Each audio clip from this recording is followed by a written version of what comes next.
friends and teachers. I am K. Shantika. I am studying 4th standard I section. Now I will talk about Kamavira Kamarajar. Kamarajar was born on 15th July 1903 at Virudhunagar.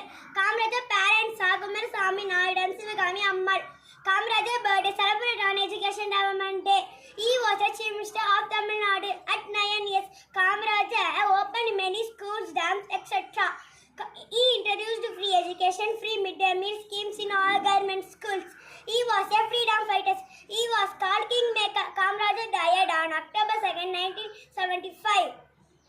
Kamarajar property saw shirt pocket 100 rupees, bank account 125 rupees, Khadar waiting for, Khadar shirt 4, Khadar piece 4, slipper 1 set, space 1, pen 1,